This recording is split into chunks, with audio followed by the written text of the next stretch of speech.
Okay, so are you ready to dive into something pretty crazy? Always. Let's talk about UAPs. Or as most people probably know them, UFOs. Exactly. So we're going to do a deep dive on this recent congressional hearing. Some pretty wild stuff came out of it, right? Yeah, a lot of people talking about government secrets. Right? A lot of talk about cover-ups and that sort of thing. Uh-huh. And we've got some accounts from people like Luis Elizondo. Yeah, and Tim Gallaudet. And the biggest question, of course, is, are we alone in the universe? The million-dollar question. But I think the big takeaway for me, honestly, is the shift we're seeing toward more transparency from the government. Yeah, definitely. You know, for years, there have been all these rumors about these secret government programs. Into UAPs, right? Exactly. And now you have people like Representatives Nancy Mace and Glenn Grothman. Who are really pushing for answers. Yeah. This hearing felt different. It really did feel like a turning point. And I think one of the most interesting things that came out of this hearing was this program, this Immaculate Constellation program. And this was mentioned by Michael Shellenberger during his testimony. Uh-huh. And so apparently this program has maybe been operating for decades. Wow. In secret and without any oversight from Congress. That's why, I mean, if that's really true, it Yeah. just raises so many questions. So I keep it secret. Yeah, why all the secrecy? You know, is it about national security? What were they hiding? Is there something even bigger going on that we don't know about? Exactly. And then on top of all of that, we have all these witness testimonies. Yeah. Which were just all over the place. Right. Everyone's got their own take on this. Yeah. And then you have Luis Elizondo, who really dropped a bomb. He did not hold back. He basically said that the government has recovered non-human biological entities. Wait, so you mean like actual alien bodies?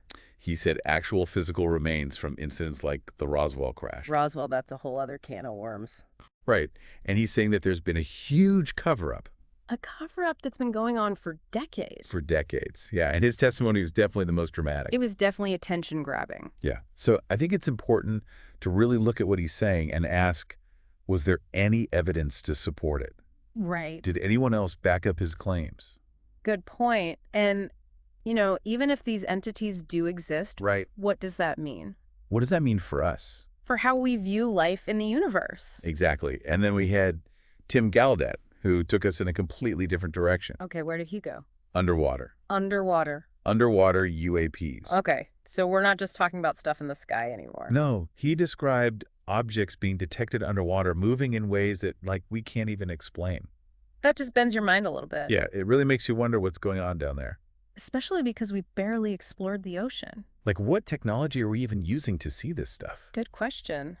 You know, sonar is the main tool they use, but the ocean is so vast and so mysterious. It really shows you just how much we don't know about our own planet.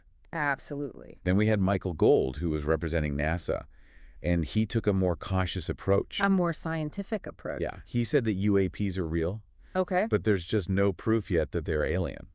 He's not ruling it out, though. No, definitely not. But like Gallaudet, he also emphasized how important it is to do more research. Collaboration, that's what we need, right? Yeah, we need to be working together on this. And we need to be careful. Absolutely. We can't just jump to conclusions. But we also can't ignore the evidence. Right.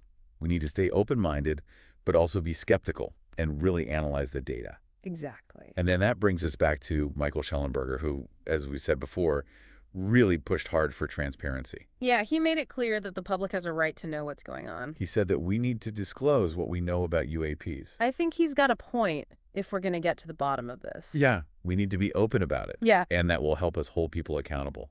And it'll help us understand these phenomena better. Exactly. And throughout the hearing, it became clear that there's still so much we don't know about UAPs. Yeah, we've only just scratched the surface. Especially when it comes to the underwater and aerial sightings. So where do we go from here? Well, the hearing did outline some good next steps. Like what? More oversight from Congress. Okay, so making sure that things are more transparent. Exactly. Yeah. And they also talked about more collaboration between civilian and commercial organizations. Oh, wow. And even international partners. That's huge. Yeah. Could you imagine if we could all work together on this? The possibilities are endless. So here's something for everyone listening to think about. Okay, I'm listening. What if we just accept that UAPs are real? Okay. What does that mean for our understanding of everything? Of a universe. Of the universe, of our place in it? Yeah, I mean, are we talking about some kind of super advanced technology? From another country? Or could it be something even crazier than that? There are no easy answers, but I think it's a question worth asking. It's a question we need to be asking. It's a question that we are going to keep asking On the deep dive. until next time. Keep looking up. And down